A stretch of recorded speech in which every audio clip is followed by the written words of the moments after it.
Hi, I'm Claire Atherton and this is episode 31 of Beating BDD, a podcast about body dysmorphic disorder from the BDD Foundation. For this episode, I spoke to the writer and performer Elliot Ditton, whose BDD came into full force following a chance sighting of himself in a mirror on the way to a Beyoncé concert. Elliot's story is full of hope, but as this is a podcast about a mental health condition, it's also likely to include content that some listeners may find upsetting. Do stay with us if you can. Finally, this podcast is funded as a result of the Big Give campaign. Thank you to our champion sponsor JAAQ, or Just Ask a Question, and our community sponsors Ori UK, the Nightingale Hospital and Blonde's Fine Art. You'll find more information on our sponsors in our show notes. Okay, let's get started. Hi Elliot, thank you so much for joining us on Beating BDD. How are you feeling today? Yeah, I'm feeling good, thank you. Great. Well, let's just get started. I wanted to ask you if you could sort of paint a picture of what your life is like today now compared with when your BDD was at its worst. What do you like doing? How do you spend your time? Yeah, I'm very creative. I work in theatre and I'm doing a lot more like writing and performing. Yeah, going for a lot of personal projects and life is good, I'm happy to Great. say. Glad to hear it. Are there things you can do now that you couldn't have imagined doing when your BDD was at its worst? Yeah, definitely. I think, like I said about the performing, I've always loved since I was little, like putting on shows. And yeah, when my BDD was at its worst, I think it kind of stripped all that from me, from wanting to really be seen or, yeah, noticed. Absolutely. So how would you describe where you are in terms of your recovery? I'd say it is, it's part of me, and I think it's always going to be there, but I know what it is now, and yeah, I see it for what it is, and I notice its tricks, and I'm aware of it, and I feel like I stop it from stopping me, if that makes sense. Makes perfect sense. That's beautifully put, actually. So, how did you get here? What do you want to tell us about your personal experience of BDD from the beginning? If we go all the way back, ever since I was like little, I think I've always been quite obsessed with my looks. Yeah, it started from very small things. I had like a birthmark that I really didn't like, and I used to get really obsessed with that. And then eventually I got that removed because they were worried that in the future it could become a bit problematic or something. But when I got it removed, like I was really happy about that as more of a visual thing. I just didn't like it. And then it went on to something else. I had like a little spot under my eyebrow that I really didn't like, and then I got that removed, and it just kept going on to other things. But eventually, it got it at its worst is when I got really fixated about my hair.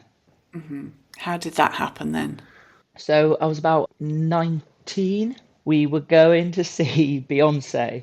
I think for me, I'm gay. I'm a gay man, and I think it was a combination of these two things, a BDD and coming to terms with my sexuality. I think the combination of these two things created this like very unique kind of cocktail, which I think I've struggled with. So basically, when I came out, I really wanted to find a boyfriend. I think that was something I really wanted, was to find a partner. And yeah, that was really important to me. I think coming out, that was a big weight off my shoulders, but then suddenly it made me view myself as a desirable thing, or having to be desired, or having, yeah, if I wanted to find a partner or attract somebody, I had to like, yeah, maybe think about what my appearance a bit more. And I think that's when it all started to kind of, yeah, unravel a little bit. Anyway, I was always really obsessed with Beyonce, still am. And we got some tickets. Me and my friend got tickets, and I was really, really excited about going. But also, I was really excited about the audience were, and I was pretty sure a lot of the demographic was going to be gay. So I was like, there was this excitement as well about what if I meet a partner there, or I don't know this. So I think I had a lot of emotions that day, or like excitement. And anyway, we got in the lift to head to the concert. I got in the lift, I kind of looked at myself in the mirror, and I noticed, like, I was convinced I could see all my scalp, and I was like convinced I was balding, but like really severely. It kind of just like stopped me in my tracks immediately. I was like, how have I not noticed that? Like, how have I not noticed this? And we got out the lift. I didn't say anything to my friend, and then we were queuing all day. And I remember all I could think about was my hair. Anyway, eventually, like the concert started, and it was something I'd been looking forward to for so long. And like we'd got really near the front, and like Oh, wow. Beyonce was right in front of me. But all I could think about was wanting to get back in that lift and just check if I'd really seen what I thought I'd seen. Yeah, just instantly like that. It just happened, and there isn't really an explanation of. It wasn't something that gradually.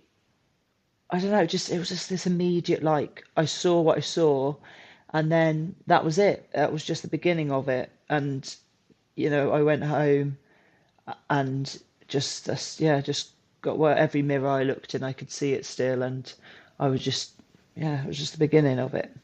Did you do a lot of mirror checking then, and Uh, also did any other behaviours start around that time? yeah, so I think the mirror checking was a lot. It was mirror checking, checking, and then it became avoiding. So I just avoid looking in mirrors at all. And then it became like I'd Google, like comparing. I'd really struggle to like watch films or anything, and because I'd be comparing. Like I remember it so clearly, going to the cinema, and we went to go see The Great Gatsby, and I remember sitting there, and all I was doing is looking at every single person's hair on that screen, the extras, and it was absolutely nuts. And then I remember coming out, this is how, like, we came out of the cinema and there was a Minion poster, and I was like, and I was like, that is what I see in the mirror, these little prongs of hair. I remember I kind of eventually, it'd been going on for quite a while now, and I told mum about this, and I just think, yeah, they didn't really understand. And yeah, I think it was just very frustrating for them. But yeah, so mirror checking, mirror avoiding. I'd stop showering because I was worried more of my hair was going to fall out. And yeah, I would start counting hair, which is crazy because I didn't even get my masties to see, and I would like just sit there for ages just trying to like count hairs in a day. And I think if I'd lost a certain amount that day, I wouldn't go out. And So it was starting to have a really big impact on your life then, by the sounds of it. Constrain what you were doing with your life. yeah, What about relationships? You mentioned your mum there. How did it affect yeah. things like relationships with your family and your social life more broadly? Again, it's hard to speak for them, but I can imagine it was very incredibly frustrating for my parents. Like they support me and they love me, and I'm incredibly lucky. But I think they see what I was seeing, and I found that frustrating. And there was nothing they could say that would make me feel better. Like because if they agreed with it, that would destroy me. But if they said nothing was wrong, then that would make me feel better for like I don't know, an hour, half an hour, and then I'd have to ask for reassurance. It was just a closest thing, like I don't know, a bit like madness. Like I just Yeah. really just like, they just couldn't see it. And I'm lucky enough in the position I am in now to kind of, with hindsight and help and support, I can kind of like see it for what it is. But at the time, I think it was incredibly frustrating. And I think, it got to a point where it did get quite dark. And I think that's when it turned into scary because I think it was quite trivial at the beginning. And I think the fact it's hair as well, I think as men, it's an incredible insecurity that people just don't seem to talk about. And I think we live in a world where it's easy to comment on it as a joke. Like people can say their preferences, or I don't like bald guys, or his hair is, and I feel like we don't do that a lot in society to women as much. And I feel like I see like my close girlfriends comment on guys' hair and appearances, and I just feel like it's a lot more accepted. And I think also being gay, I've always been surrounded by like a lot of female friends, and I am a lot more sensitive, but I am also a lot more sensitive to like, yeah, that men don't always, especially straight men, they don't always talk about their feelings as much. And I do know that there's insecurities there. I don't know. I think that was also another thing. So I felt a lot of shame talking about it as well. I mean, it's really interesting the hair thing 'cause a while ago, I was coming home from holiday with my friend. We were in the queue at the airport. We'd had to change planes in Istanbul. And the queue was full of these guys whose heads Yeah. were all kind of bandaged.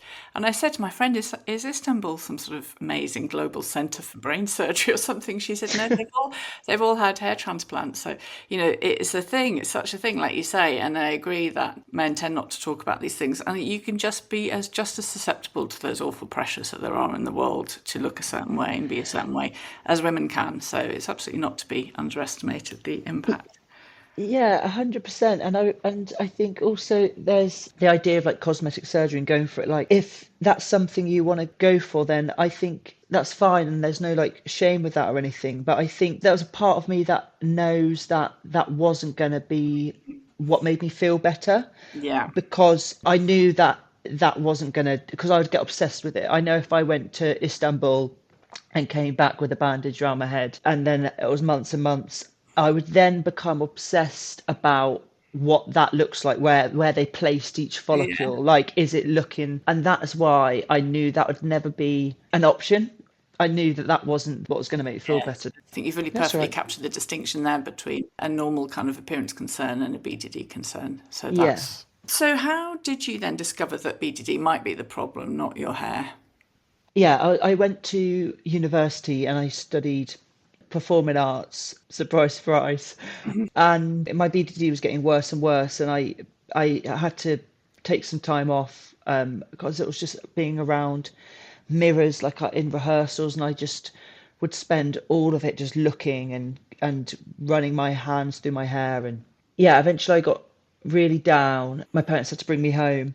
I began to get some counselling, some support, and at the time they just put me on antidepressants and just said that I was depressed, which I was, but I think it was the symptom from the BDD, and that did help for a little bit. And then I tried other things during that time. Like I started smoking weed for quite a long time, and I think that it helped. I was high, so I just didn't. The effects of the BDD weren't as intense, maybe. But then, that made me paranoid, and I didn't really want to be doing that. And then the BDD came back again, and then eventually I was getting really struggling, and I went to another therapist, and yeah, he gave me this piece of paper. I've still got it. It said OCD on it, but then it was like there was a big list, and then it said BDD, and he read it out to me, and he told me that's what he thinks that I have got. And I went and did some more research, and I didn't really believe that is what I had. But it was that thing of like everything that I was doing, the checks and the reassurance and the disguising, everything I was doing were what was on the paper, but it was the bit that said a perceived or minor flaw that I just didn't relate to, because I was convinced that I looked how I looked. So yeah, that was the first time I like really heard about BDD, and then I went on to kind of do my own research a bit. And what happened? How did that research help you then? What happened next? So I started to not believe it, but I started to look into it a bit more. And then I found the BDD Foundation. And then eventually I applied to it was in lockdown, and they had like a free support kind of session. And I joined that. Yeah, that's when my kind of recovery started to, yeah, really begin. What was it about being in the session with the other BDD sufferers that sort of tipped the balance for you? I think for me is, I guess I've skipped past quite a big part, because this is like my BDD had been going on for years at this point. So I'm 32 now, and it kind of started when I was 19. And through that time, there's been some real low points. Again, like I said, I always want to do theatre and be on stage, but my BDD got so bad that I still wanted to be in the arts, but I just couldn't, yeah, handle the mirrors and people putting mics into my hair or wigs or anything like that. So I ended up going into like backstage roles. So yeah, I started to like pursue a career behind, like backstage, and I did that for years, and I eventually got a really good job on tour. And that was when like my BDD got really. I think that was when I knew I really had to get help, because it was like it was like a real test of everything. It was around these beautiful people, these dancers all the time backstage, mirrors with light bulbs around them. It was light, sweat. It was just like all these things that were like massive triggers for me. I was just like exposed to all the time. And I just hadn't really dealt with my BDD, and it got worse and worse and worse. I ordered some tablets online, which is like it's like it prevents hair loss. But I'd been to the doctors before to kind of ask for them, and they were like, well, you don't really need them, so we're not going to prescribe you them. And so eventually I just went and did it online. And the interesting thing is the minute I put them tablets in the basket or like proceed to check out, my BDD symptoms for my hair just stopped, because I was like, it's sorted now, it's done. But then I looked at all the side effects, and it said that like your penis can shrink, or you can grow like man boobs, and there's like suicidal thoughts. That was another one. So I got these tablets, and the minute I took one, the obsession with the hair stopped. But then I was like, kept checking if my penis was shrinking or if I was growing breasts. And then the suicidal thoughts, I was like, I'm not going to have suicidal thoughts. I'm not going to. And then it just went there. The thing is, I think the most frustrating thing is, and I think a lot of us with BDD feel like this, is like, we know what's important in life, like we really do. And that's why it makes it so hard, because we feel really selfish and superficial when we know that it isn't important how you look, but it's just got its grips on you. I would look in the mirror and I'd be like, I'm not gonna care about my appearance anymore. Like, it's not important. I'm gonna, pride myself on other aspects of my life. But I see BDD as some sort of shape shifter, and it just kind of, it was like, well, if you're not going to think about your hair, it just kind of weaved its way into my memories. And I'd go back to like thoughts that used to really comfort me during distressive times, and it would kind of tarnish them or make me think that I don't remember it correctly. Because if everybody's telling you your hair's fine, can you really trust anything? Can you really believe, like, what is the truth? So basically it made me think these awful things about my childhood, and maybe something had happened and I can't remember anything, and it just, yeah, made me really, really ill. And I think that was the darkest point. And I think that is when I knew I had like a decision to make, and it was either get better or not. And I wanted to get better. Wow, yes. And so, but I guess then by the time you were in that first sort of support group meeting, you were in that place where you'd made that decision. Yeah. And it was during the lockdown. So it was, honestly, Claire, like, I don't think having one-on-one, I would have had the recovery I would have if it wasn't for everybody that was on that call. Because I was still battling with, all these people have BDD, but I don't.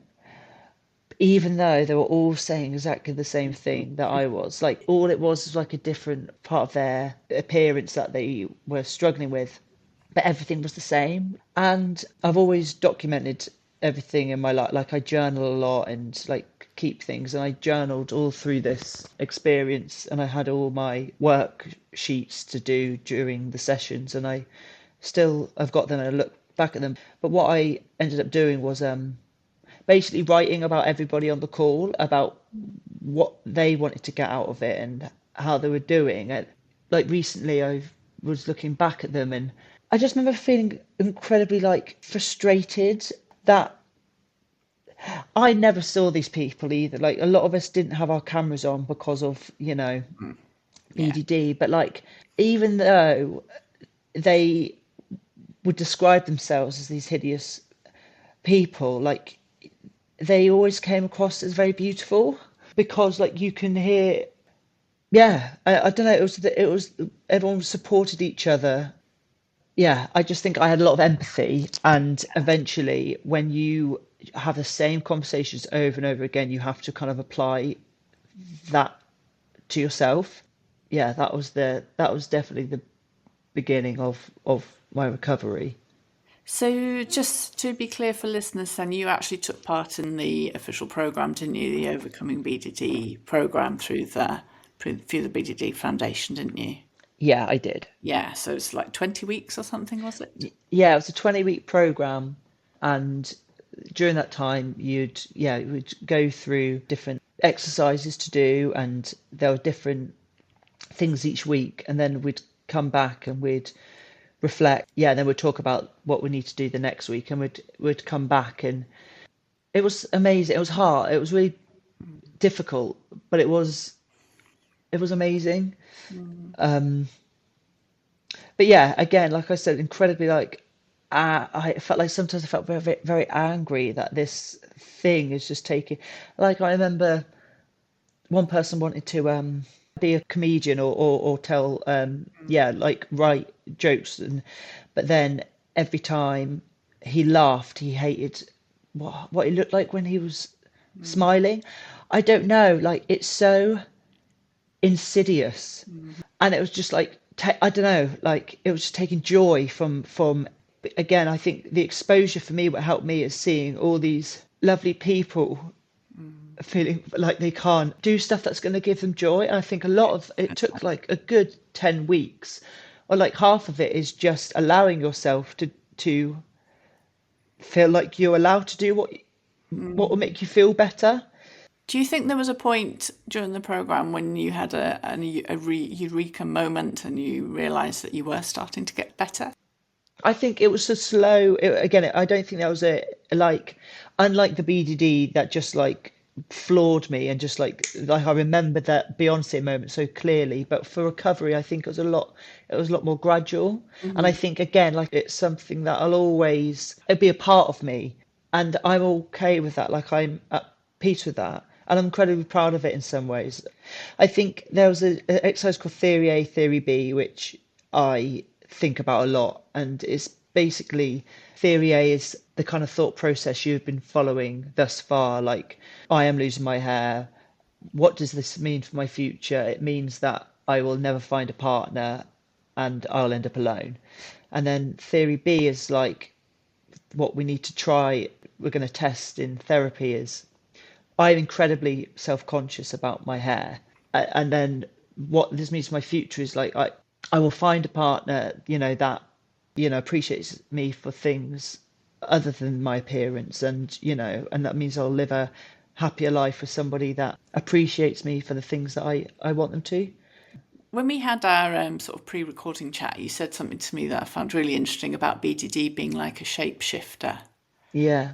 What do you mean? Can you explain a bit for listeners what you meant by that? Yeah, it's trickster. Like it can trick you, and you can't always tell that's what it is in that moment. I think so. When it's stuff with my hair, it became such a routine that I knew what it was. But then it would go to another part of my body or my appearance. So like it hasn't always been hair. When it hasn't been hair, I've had the same kind of obsessive things over my eyes, my nose, and my teeth, especially. And it would be the same trick, like the tricks. It would be the same stuff, but it would get you each time. It can catch you by surprise, can't it? Disguise itself for something else and then come. Exactly.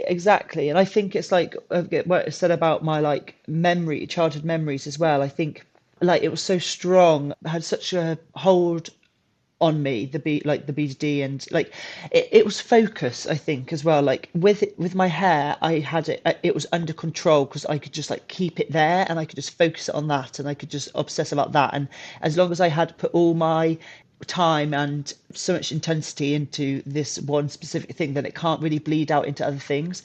But the minute I would challenge it, I was like, right, I'm not going to look at you today, it would make sure that it gets my attention in another way. And it does it still, and it creeps up when I'm most vulnerable. Like for me, dating, like whew, it's hard. And I think appearance for everybody, regardless of if you've got BDD or not, we live in a very appearance orientated world, and there's a lot of pressures on all of us. life is all a bit like about balance, and it's really, really hard. It's really hard to know like what is too much or too little. I said this thing like mirrors don't come with instructions on how to use them. What should you use a mirror for? Like when you're brushing your teeth, what are you looking at? Are you looking at your teeth while you're brushing? Are you looking at how long should you be looking in the mirror? Like what do you use it for? Like it's strange. And it's like, and also the thing about the whole thing, which I do laugh about, is like I was so obsessed about my hair and my appearance, but like I wouldn't cut my toenails or I'd let other things just like absolutely slide. I'd be so obsessed about this one thing, but like the rest of me is like I've got talents. It just doesn't make sense. And like, like I said, I stopped showering and washing my hair. So I was greasy hair, Probably a bit but whiffy at I times. was a bit whiff. Oh my Okay. God. Oh my God. I was pong.com. But at the time it made sense to me, and that's Mm. why it just doesn't make sense. Yeah. Yeah. It reminds me of something else we talked about before, which again I found really interesting about how you now manage that balance between going, okay, I want to look good because everyone wants to look good and have pride in my appearance, but how do I make sure that doesn't tip over the edge, given that we know that BDD can be lurking around the corner, ready to sort of pounce on you. So how do you do that? It is a hard one, but I think having that, what I've learned now, I can't unlearn. Being aware of, like, one of the things for me, like the gym, when I am dating or something like that, or if a relationship ends, my immediate thing is like, right, I need to go to the gym. A lot of the time in my relationships, they haven't ended because of how either of us have looked. That's never been the problem. That's not what needs fixing. What needs fixing is like, or not fixing, but what I need to learn from that relationship is like something about myself that isn't my appearance. But Yeah. my immediate thing is like, I need to go to the gym, and that's how I'm going to attract my next partner. And I think that for me is something I still struggle with, but I do know what I would like to find in a partner one day. And yes, I want to look good, and yes, I want to feel good, but I want a partner that will love me for the things I want them to, or that Yeah. I, yeah, take pride in. And that isn't my appearance at the end of the day. I remember when I was really ill and in quite a dark place, and I do really believe this still. I think this is like what I'd say to anyone is like, just because you're struggling now, and it really kind of feel like, yeah, it's really all encompassing, and but I Mm. remember thinking that like, just because 20-year-old Elliot, 25-year-old Elliot is struggling, that doesn't mean like 50-year-old Elliot can't thrive. I don't want to take that away from him. Just because now it's really hard doesn't mean it always is going to be. Absolutely true. I was listening to a podcast about Buddhism yesterday, and it was all about that. Nothing is the impermanence of everything. Good things as well as bad things. I know, Everything can change. I know. I think that's a really good thing to give to the listeners as a takeaway. Is there anything else you would say to people who are really struggling with BDD at the moment that you've learned from your own experience? Yeah, maybe it's like not a negative thing. I know it's really hideous and I know it's insidious. It's because I really do believe this. I think a lot of people that are really struggling with this are actually very beautiful, beautiful people. Not aesthetically, a lot of the time we are as well, but you've got a lot of empathy for others.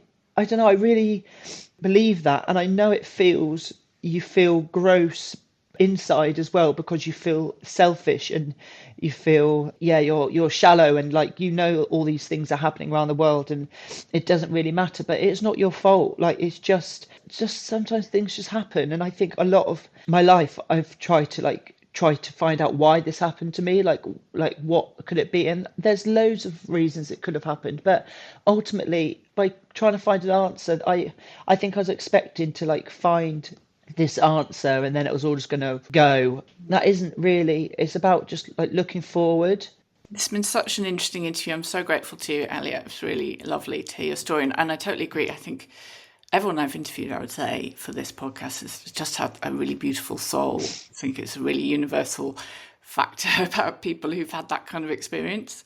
So I think everyone should take that away and think, suffering like this does really change you as a person, but that can be in a really good way sometimes, as well as very challenging. Yeah, and I think without even knowing it, you'll be there to support a lot of other Absolutely people, and you'll see it in other people, and you'll know how to support them. true.